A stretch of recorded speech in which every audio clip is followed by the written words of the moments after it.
Baik. Assalamualaikum warahmatullahi wabarakatuh. Eh, Puji syukur kita ucapkan atas kehadiran Allah yang Maha Esa. Dan selawat beserta salam tak henti-hentinya kita hadiahkan kepada Nabi besar Muhammad SAW. Dan yang terhormat kepada Ibu Dokter Dina Sukma SPSI SPD MPD selaku dosen pengampu mata kuliah Psikologi Pendidikan. Nah, pada kali ini kami akan mempresentasikan materi dengan judul yaitu Teori Belajar Kognitif dan Penerapannya dalam Pembelajaran, di mana yang akan dipresentasikan oleh kelompok 8 sesi 103. Di sini saya tidak sendiri, saya ditemani oleh dua rekan saya, yaitu yang pertama Natasha Dwi Putri dengan NIM 23018116, Viola Afika dengan NIM 23031108, dan saya sendiri Natasha Melinda dengan NIM 23052071. Nah, untuk materi pertama yang akan disampaikan oleh Viola Afika. Kepada Viola dipersilahkan. Baik, terima kasih moderator. Di sini saya akan menjelaskan pengertian teori belajar kognitif. Jadi, belajar kognitif ini merupakan suatu proses usaha yang melibatkan aktivitas mental yang terjadi dalam diri manusia sebagai akibat dari proses interaksi aktif dengan lingkungannya untuk memperoleh suatu perubahan dalam bentuk pengetahuan, pemahaman, tingkah laku, keterampilan, dan nilai sikap yang bersifat relatif atau berbekas. Next.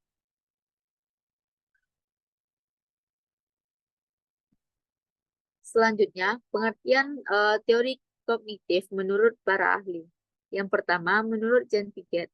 Jan Piaget ini mengatakan bahwa kemampuan berpikir dan kekuatan mental dari seorang anak yang berbeda usia, maka perkembangan intelektual secara kualitatif juga berbeda.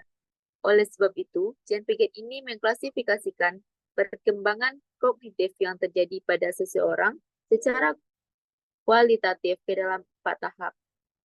Di antaranya, yang pertama, tahap sensori motor. Jadi, tahap sensori motor ini adalah tahap kognitif yang terjadi ketika seseorang berumur 0 sampai 2 tahun. Pada tahapan ini, seorang anak akan diperhatikan perkembangannya melalui kegiatan motorik atau suatu persepsi yang masih sangat sederhana. Yang kedua, tahap praoperasional, yaitu tahap kognitif yang terjadi jika seseorang berusia sekitar 2 sampai 7 tahun. Pada tahapan kognitif ini biasanya dihubungkan dengan adanya penggunaan simbol atau penggunaan bahasa standar. Yang ketiga, tahap operasional konkret. Tahap operasional konkret ini merupakan tahapan kognitif yang muncul ketika seseorang anak berusia 7 sampai 12 tahun. Pada tahapan ini, seorang anak atau peserta didik dianggap sudah bisa memperhatikan aturan-aturan dengan jelas dan logis. Yang terakhir, tahap operasional formal. Tahap operasional formal ini muncul ketika seseorang anak ini berusia 11 sampai 18 tahun. Di tahapan kognitif ini, seorang anak sudah terlihat memiliki kemampuan untuk berpikir secara logis dan abstrak dengan menggunakan sebuah konsep berpikir. Next.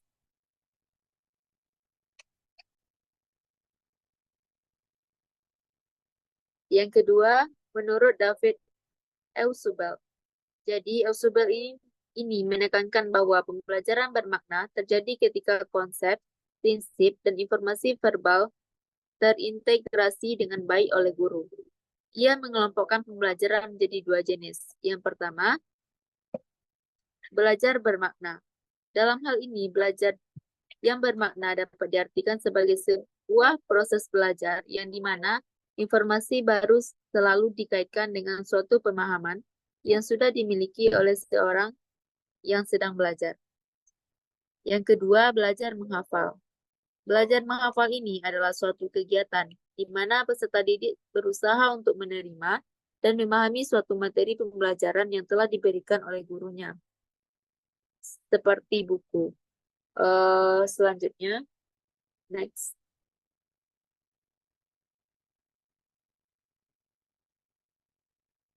Yang ketiga, menurut Jerome Bruner. Jerome Bruner ini menyatakan bahwa pembelajaran akan berjalan lancar dan kreatif jika guru memberi kesempatan kepada peserta didik untuk menemukan konsep, aturan, teori, dan pemahaman yang relevan dalam kehidupan. Uh, Jerome Bruner ini juga membagi perkembangan kognitif menjadi 3 tahapan atau model.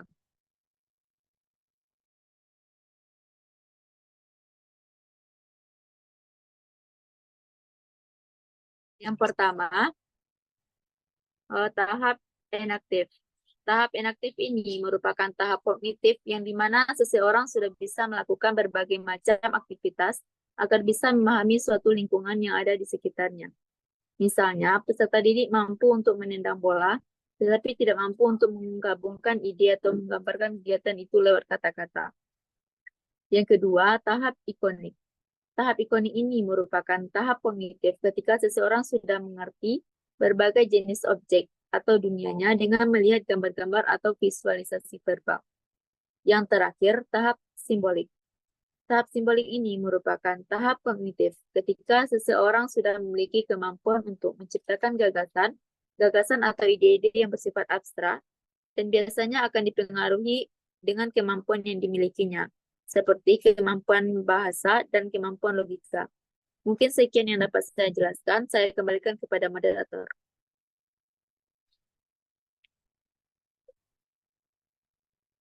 Baik, terima kasih saya ucapkan kepada Viola.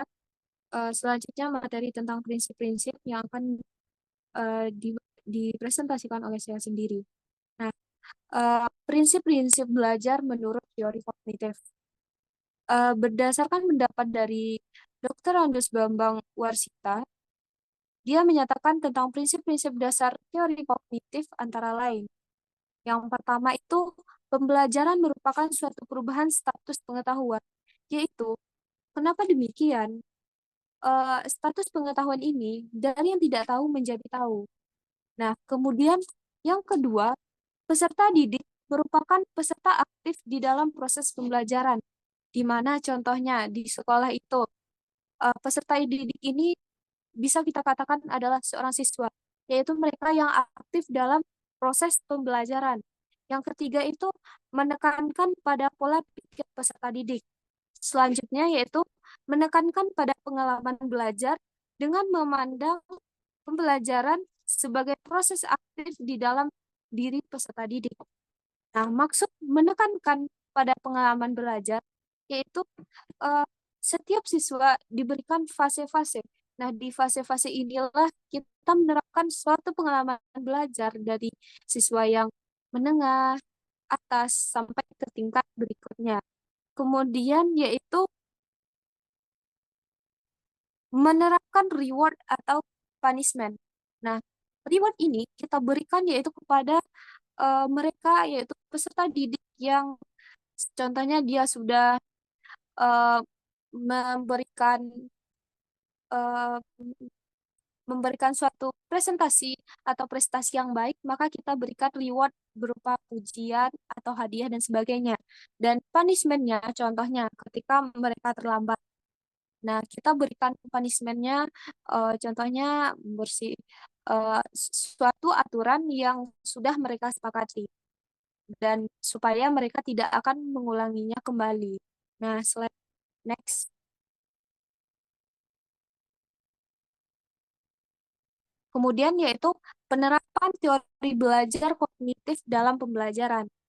Yang pertama itu pembelajaran bermakna, yaitu penerapan konsep belajar bermakna melibatkan penggunaan berbagai strategi untuk mengaitkan informasi baru dengan pengetahuan yang sudah dimiliki siswa.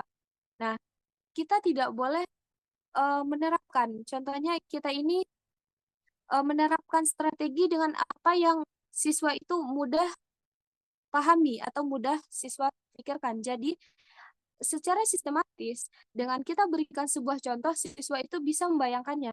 Kemudian yang kedua, menggunakan metode yang interaktif. Metode pembelajaran yang melibatkan interaksi aktif antara guru dan siswa, serta antara sesama siswa dapat meningkatkan pemahaman dan referensi informasi. Nah, ini nih kita contohkan dengan proyek di luar kelas. Nah, dengan adanya proyek ini dan dengan adanya tugas-tugas kelompok, itu tuh dapat meningkatkan kerjasama antar siswa dan interaksi aktif antara guru dengan siswa. Kemudian yaitu mendorong pemikiran kritis, yaitu pembelajaran kognitif juga menekankan pentingnya pengembangan keterampilan berpikir kritis dan analitik. Slide selanjutnya.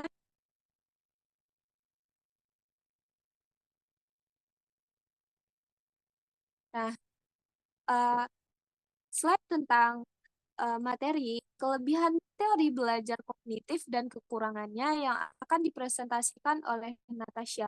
Kepada Natasha, dipersilahkan. Baik, saya ucapkan terima kasih kepada moderator. Di sini saya akan menyampaikan subtopik dari kelebihan dan kekurangan dari teori belajar kognitif. Kita mulai tentang kelebihan teori belajar kognitif. Kelebihannya yang pertama yaitu pemahaman peserta didik untuk memperoleh informasi baru akan meningkat nantinya. Yang kedua yaitu dapat membantu meningkatkan kepercayaan diri peserta didik dalam melaksanakan sebuah tugas. Yang ketiga yaitu dapat meningkatkan kemampuan belajar seumur hidup, di mana di tahap pembelajaran selanjutnya, peserta didik bisa membangun ide-ide dan menerapkan konsep-konsep baru untuk pengetahuan yang sudah ada. Yang keempat yaitu peserta didik dapat memiliki bekal keterampilan yang mereka butuhkan nantinya untuk belajar secara efektif. Dengan demikian, peserta didik bisa mengembangkan kemampuannya dalam memecahkan suatu masalah. Yang kelima yaitu peserta didik dapat memiliki kemampuan untuk mempelajari hal-hal baru secara lebih cepat dengan memaksimalkan ingatannya. Selanjutnya kita beralih ke kekurangan dari teori belajar kognitif. Kekurangan dari teori ini yang pertama yaitu menyamaratakan kapasitas daya ingat peserta didik karena dalam penerapannya lebih menekankan pada kemampuan memori dari setiap peserta didik. Yang kedua yaitu cara peserta didik dalam mengembangkan pengetahuannya tidak terlalu diperhatikan karena pada dasarnya masing-masing dari mereka memiliki cara yang berbeda-beda. Yang ketiga yaitu jika kegiatan belajar mengajar hanya menerapkan metode kognitif ini, maka kemungkinan besar peserta didik tidak akan mengerti sepenuhnya tentang materi yang diberikan. Oleh karena itu, penerapan metode ini bisa digabungkan dengan teori belajar lainnya. Baik, sekian dari saya. Saya kembalikan kepada moderator. Terima kasih saya ucapkan kepada Natasha. Kesimpulan dari materi kita pada kali ini yaitu